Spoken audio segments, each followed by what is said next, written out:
I'm here. Good evening, ladies and gentlemen. I am Kate Mosse, as you know. I am a novelist and a playwright and the biographer of CFT, and it's always such a pleasure in doing a pre-show talk to have a living writer, Deborah Bruce. Yay. Welcome. And obviously a living director in the form of Jeremy Herrin. Only just. One of the things that is so extraordinary about this season, where there is a theme of change going through everything, but there's also the idea of the change in how we see the world, how we might see other people. And this brand new play, a world premiere, which I saw on Monday, is just a complete delight because it felt like a play that asked me as an audience member to look at the people around me and maybe think slightly differently, not to rush to judgment. So, Deborah, you're a wonderful director, but have turned more recently to writing some wonderful plays, and of course you've been shortlisted for playwriting as well. But could you say a little bit about this particular play, where the idea came from, and how long it's taken for you to get to this stage? Yes, and as you say, I haven't been writing for very long, so this is the third play that I've written, and probably the first play that I've written outside of my own voice, really. So I've always been a really big people watcher and eavesdropper and really enjoy listening to other people's conversations. And I just was waiting. I was waiting for my son. I was in a cafe and I was sitting near two people sitting at a table who had come to an art class and been turned away from an art class and were just having a cup of tea before they got the two buses home from where they had ended up. And I was really drawn to them, found myself listening to them and really noticing how they were being really dismissed by the staff in the cafe, and they didn't fit in, and they just weren't being treated very kindly, and it just really I just really noticed it and felt very sort of sad about it, really, and found myself thinking about them a lot afterwards. So I don't know who they were in relation to each other, but they had a very distinct way of speaking and a very specific relationship that really stayed with me. And that was the beginning of it, really, they just absolutely landed in my head and just kept talking to each other in my head. And so I started to write them. Is that for you, with both of your previous plays, with Godchild and Distance, and now this, is it that it's character? So there's somebody tapping on your shoulder, and do you just let them form themselves before deciding what story they're going to tell, or does the story have to come first? How do you realise them? With this, it was definitely character, and it was definitely them, and then the story formed around them.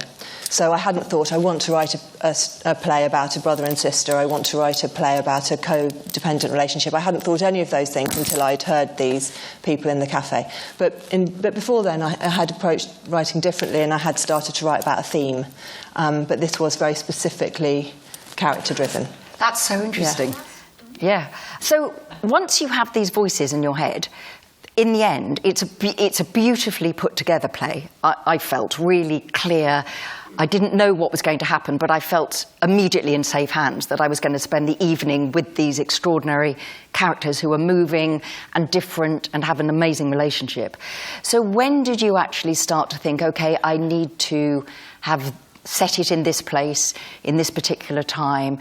What are the other characters that might intrude on the world? How did the ensemble, I suppose, come into the story?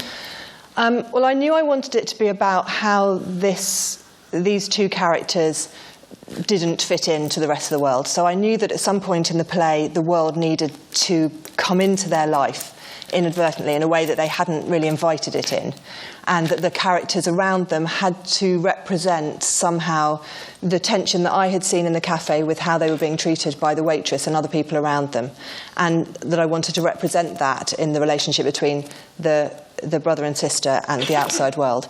So the first relationship that came out of it was, without giving too much of it away, there's a relationship that they have with a little boy next door. And so I think I was looking for a very honest and innocent relationship first. Just the idea of how a child maybe doesn't have that judgmental starting point when they meet somebody that's slightly different. They're not suspicious of someone because they're different. They just take people as they find them. And so that, I think I wanted to start with that, and then to put in relief that how everybody else feels suspicious and judgmental. And one of the things, although you talk, and it's a wonderful programme, a wonderful interview with Deborah in the programme as well, you talk about difference and how intolerant this current world of ours is increasingly becoming of difference in all ways. But it seemed to me that it was as much about kindness as them being different from other people, and the kindnesses that they show to other people and shown to them. Yeah. So was that always part of the other relationships, or did that just come out in the writing? That's something that I feel really strongly about, that kindness is a really simple thing, and yet we sort of miss opportunities all the time for whatever reason, myself included. If you're just busy or in a rush or preoccupied with yourself, you miss tiny little opportunities to be kind. And yet just the simple act of walking down the street, making eye contact with somebody and smiling at them can really lift your spirit. And when you do find yourself doing it, it always reminds me that it's a really nice thing that sort of makes my day better. And we're just too busy. And so I wanted to write about how the solution to a problem might not be a massive, overwhelming thing. It might be a tiny, normal, ordinary act of kindness. And when you have an idea and you have your characters and you develop it, and we're about to come on to Jeremy and where we sit, and they're making it real, making it flesh, as it were. When you sit in the audience in these previews, it's going to be the press night on Friday. Is it the play you thought you would write when you started? Do you see them in the play that you always intended for them, or has it actually gone in directions that quite surprised you? It's absolutely the play that I wanted it to be. No, I'm absolutely thrilled with the production and thrilled with the actors, and it's absolutely as I imagined and hoped. Yeah. Well, that is so good, because often people say to me, I love that bit when blah blah blah in one of my novels, and I think, pass me by. That was not in my mind when I was writing it. That's great interpretation. Jeremy, welcome back. Thank you. Welcome back to Chai. And you come with many wonderful things that you've been doing since you were last here. Not least of all, of course, you brought this house back to us, which was fantastic. And that, I suppose, was one of the things that I found so extraordinary about this production. The difference. So many of the pieces of work you've done for us here, whether it's South Downs or that, they're all so different. Now, you are king of directing new writing, so you're often the first person to get your hands on something. Where do you start working with a playwright? Is it right at the beginning of the idea? Is it when there's a first draft? And how much is this design, you and the designer and Deborah working together to realise what is an extraordinary visual experience? Yeah. It's my sitting room, ladies and gents. No. We better tidy up before the actual show starts. Yeah. But working on this, I suppose the conversations started round about the first draft, the first time Deborah felt able to share it, and then not a kind of intense period, just a kind of a conversation every now and again, and then another draft. And it's probably gone through a few iterations since it started to get here, but it's felt a relatively relaxed process. I suppose the key thing for us was when Daniel Evans got involved, when he was appointed to run this brilliant organisation and was looking around, and I thought actually he might, because he had a relationship with Deborah's work from Sheffield. They did The Distance there, and he was a real champion of her writing, and I thought actually he might really connect with this play, and he just did immediately put his weight behind it. And that meant that sometimes you're working with a writer to develop a play in the abstract when it doesn't have a home, and then sometimes you're developing a play with a specific space in mind. So suddenly everything accelerated and got a little bit more real and a bit more exciting when we knew that we were heading for this sort of space. There was another part to your question there that I've forgotten. That's right. But about the design. We were talking about the design, weren't we? And then Deborah, it's probably fair to say that Deborah wasn't involved in that process at all. She wrote the play. Max Jones and I set about working out how to solve the problems of the play, or the opportunities, probably the challenges in this particular space, which felt at the beginning of the process quite challenging, because it feels like it's the sort of play that you could do in a proscenium arch much easier, because there's a couple of surprises that we don't want to spoil for you, but doing those surprises in this space seemed a little bit daunting at the beginning of the process, but you'll either agree or disagree at the end of the evening that actually it provides a great opportunity. So I think that's one of the things that seems to be true when you're working on shows, working in the theatre, is the things that seem like they're going to be impossible actually provide the most exciting opportunities. Because you just dig a little bit deeper. You've got to find a creative solution rather than just do the obvious thing.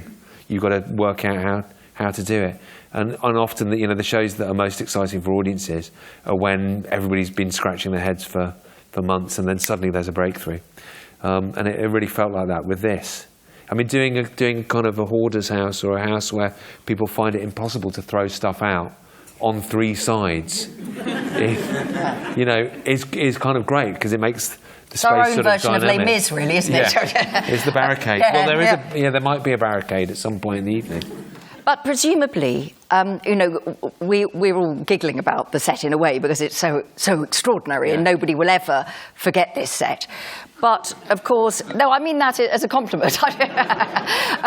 But presumably, part of the reason that it's so wonderful, one, the claustrophobia in this space, but is also because a decision is made for every single thing here. This isn't a random thing.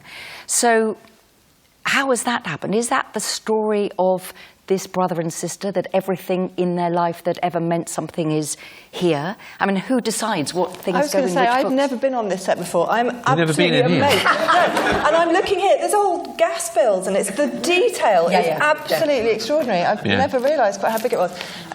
It's all got something to do with the characters. It's all got something to do with the timeline, about what the event was in the past that meant that they couldn't start to throw things out. When you do a bit of research about people that can't throw things away, hoarders we call them usually, there's often a sort of central psychological event that means that then they can't move on from that. And so underneath all of this stuff is a sense that something happened between this brother and sister that meant they couldn't move forward in their lives. And the collation of all of this, seemingly rubbish, but it's obviously meaningful enough to those characters for them to be physically unable to get rid of it until they locate what that problem is and they get a bit of help to move on from it. So it's it looks like a headache, but actually it's the way I look at it, without getting too pretentious about it, it's the unresolved stuff inside somebody's head. Yeah, it's the psyche of the characters. It's the baggage that we carry around with us through our lives that we're unable to throw away. But also underneath it is a perfectly normal room that has just been built on top of. I mean, literally, there is a 3-piece suite, magic isn't there? Theatre, ladies and actual room. It started with a room and just built on. So it's layered in terms of time. But I think one of the things, we don't want to spoil anything, but I think it's an interesting sense that we feel the world outside, but we very rarely see it. So I found quite quickly that I became used to being in this space. And although it was claustrophobic, it felt, yes, this is how they live, and this is fine. At the heart of it, with Samantha Spiro and Daniel Ryan, you have 2 wonderful central performances, and of course it hangs on that relationship. Did you feel that you needed to, if you like, almost audition them as a pair, because everything is about how they fit, or did you just go through a normal audition process, putting a call out, we need a chap who looks like this, Daniel needs to look in a particular way, and Samantha does too, but she's more, that's slightly easier than what you require for Daniel's look. So can you just say a little bit about that casting, because he does need to look... they're both kind of they're both described in the stage directions, because I suppose it's a hangover from the specific people that you saw at that cafe. That Deborah had a very clear sense of who they were physically, which doesn't often happen in writing, because you can interpret a character in all sorts of different ways. But Deborah was very specific about it, and it felt like with Sam and Dan that it wasn't really an audition. Well, it wasn't an audition process at all. I know I know both of them, and I really enjoyed and admired their work over the years. And so it was a kind of very precious, delicate conversation to have, to see if they were available, to see if they were interested, to see if they were interested, how they would approach it. So it was fantastic, because both of them, on some projects there's a kind of beautiful symmetry to the casting process where it doesn't feel like hard work at all, because it's almost like you put the play out there, and the people that are right for the role will sort of seek it out. And Sam and Dan are both unbelievably busy people, and they happen to be free. They read a couple of pages. They were obviously interested enough to read it really quickly. I got messages back from both of their agents, like almost as quick as it could take them read the play. I mean, they both just really got it, really wanted to be in it, and it was just completely stress-free. And the process has been really fantastic, because I think they understood what Deborah was writing about, and I think they saw the opportunities and the challenges and the kind of vertiginous horror and fear of playing characters that are so extreme that you've really got nowhere to hide as an actor. It's all about the kind of pairing of your technique, but also your courage and your spirit and your ability to inhabit a human being fully. And I'm delighted with that they came towards it, and I've always been delighted with every step of the process. I hope the people that have seen it agree with me that they're really, really fantastic actors, and we're very lucky to have them. And with new work, I mean, obviously you're, with both as the artistic director of Headlong and also, right back to Royal Court and all the way, you're associated with doing a lot of new work. Is there a different responsibility when you are the person entrusted with somebody's play for the first time than there is, say, on doing Uncle Vanya? Yeah. Where, I mean, no one minds. You're not going to break Uncle Vanya, are you? Yeah. Uncle Vanya, that's fine. That's going to work. But then often, with a new play, and if the production isn't good, the critics are notoriously bad at not being able to discern the difference between a bad production of a good play and a good production of a bad play. They always slightly misappropriate the blame. And so, often a bad production of a good play can make that play disappear for a few years, until some lucky person further down the line goes, actually, they got that completely wrong. This is the way to do it. And yeah, I mean, I enjoy that pressure, because it means that your choices have to be spot on.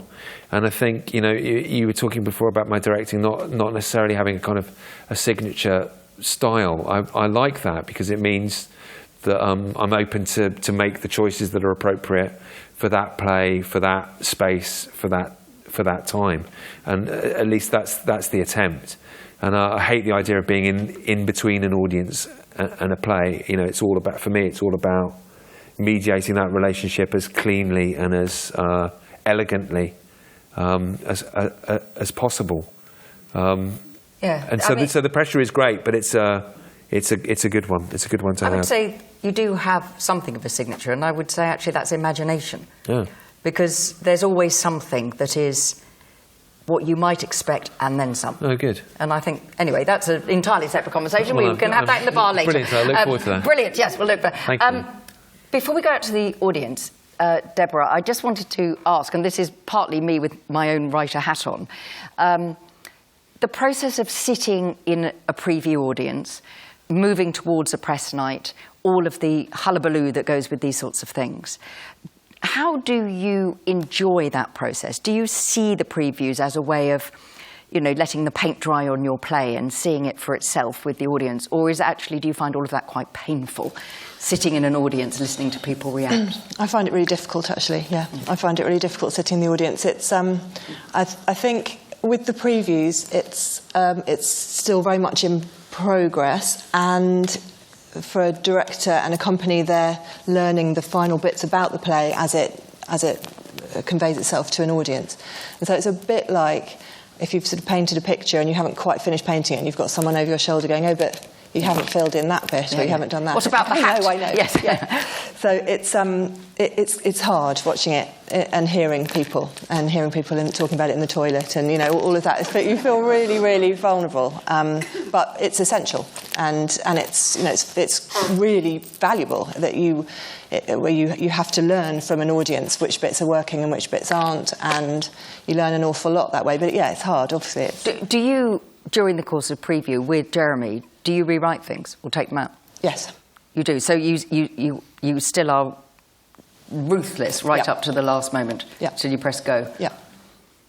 And are they things that you find that had been a wrinkle before, or is it something that's happened when it's come from rehearsal room to stage, do you think? I suppose it might be something that you've thought, this isn't quite landing for some reason, and then you watch it with an audience, and you can feel an audience slightly disengage at a certain point, so you think, well, this bit we need to get on to giving them this information earlier. So yeah, it can be, it's a long journey.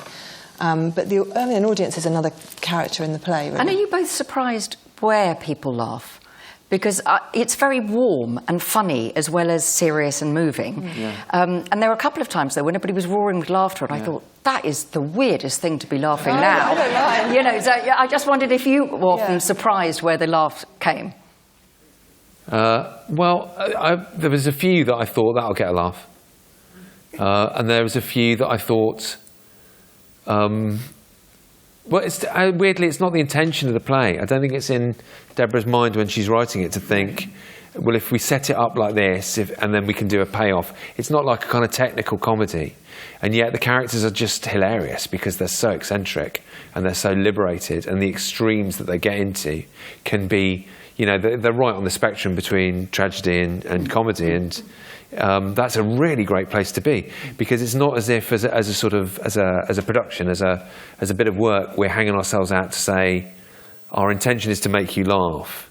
It's not. Our intention is to make you believe the reality of this situation, and there are things that you can do that you can sort of maximise the kind of potential of an audience laughing, but that feels inappropriate with this. It feels like it should be a much more immersive experience, and I think the audience, if the transaction is about anything, it's about allowing the audience, with all its discomfort, the opportunity to get to know some characters that actually we don't get to know very often, and that we rarely see represented. And I think there's that theme in the play that there's so many great things about the play, but the thing that's really come through during the previews for me in a way that I couldn't have predicted was the fact that there's the narrative and there's the events of the play. There's the theme of kindness and maybe where we are socially in terms of our relationship with money and property and how all of that stuff works together. But what I didn't realise, that the play was really quite profound in my view about how we represent people and who we choose to represent and who's in charge of those choices, and how an audience as a collective has been educated to respond to the people that we represent, and how, interestingly, in this space at this time, there's a level of turbulence early in the evening where an audience is slightly reluctant culturally to just take that step into an arena with some people that actually are going to probably be a bit mad and a bit annoying. Yeah. And we have that. It's like when you get on the bus and somebody gets on the bus with you and you just think, oh, God. Don't sit next to me. Yeah. Here we go. Yeah, and they're the person that goes, hello. And so it's a little bit like that, and you're settling in and think, the audience has been really interesting because they haven't entirely trusted that we know what we're doing about that. But when they eventually hand over control to us, I think we get somewhere really, really rewarding in the second half. And I'm going to go out for the audience questions in just a second, but I think that is one of the things that is exceptional, I would say, about the play, is that in many of these things, if somebody who, we won't say what particularly in a way the diagnoses don't matter, but people with different sorts of needs, it's always presented as a problem. Yeah. Here they're them.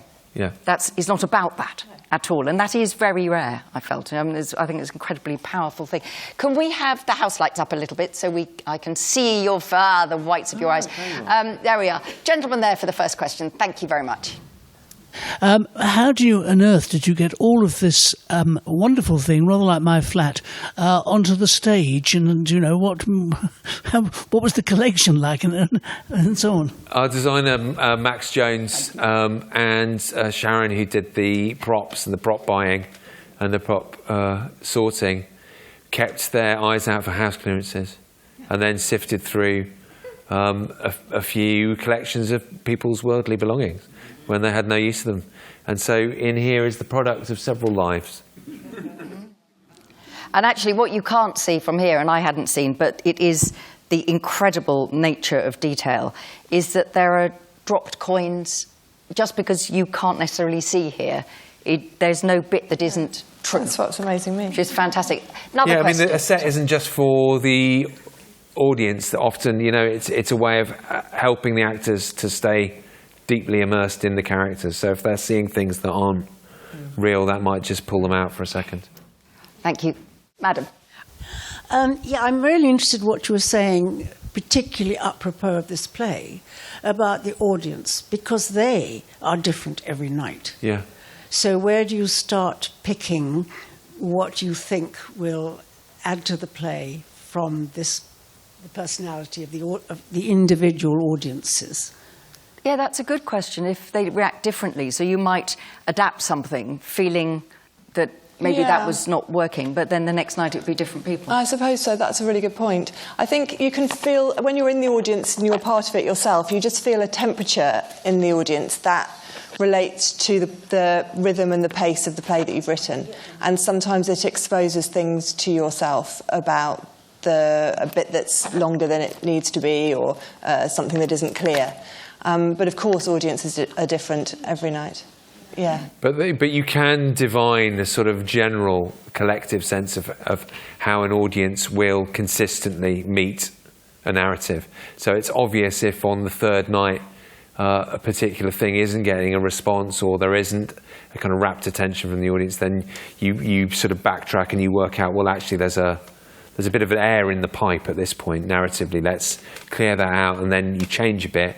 And then, lo and behold, if you've done a good job, the fourth night you go, yeah, brilliant, we've got it. Yes. But as per the difference of the response, that's down to the actors really. And great actors, I suppose, like jazz musicians, they'll have a sense of what key the tune's in, what the melody is, but actually it needs to be phrased in a different way that night because of I don't know, all sorts of things that we're probably not consciously in control of. And what people bring with them into the room.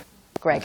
Actually, it's related to the previous question. It relates to the immersivity of the play, because Jeremy, I think you mentioned at the start of the talk that about how this play could be done in a pros theatre, and I wanted to ask you about how the play could be performed in a pros theatre. What would be different about it, and what would be different about the immersivity of the audience in such a setting? Is this a play that can only really be effectively played in the thrust stage? No, I think you can do any play in any space. It's just how you do it and where you emphasise, what you want to emphasise in terms of your storytelling. So you could do, when you first wrote it, I think you assumed a kind of proscenium arch configuration, didn't you?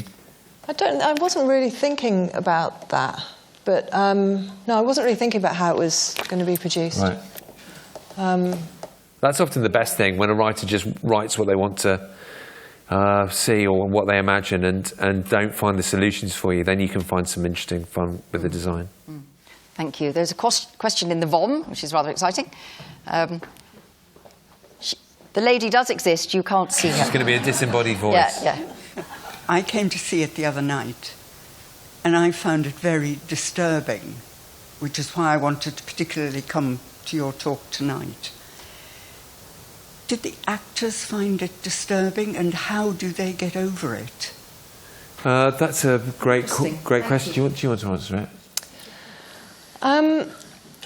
I couldn't speak for them. They have certainly immersed themselves in their characters. I feel an enormous fondness for those characters, and I hope that's in the writing of them.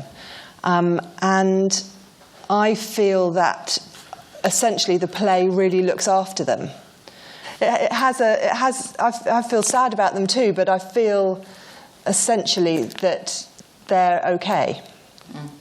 So I think that Sam and Dan, who play them and have immersed themselves entirely in the authenticity of those characters, I think they're protected by that, I hope.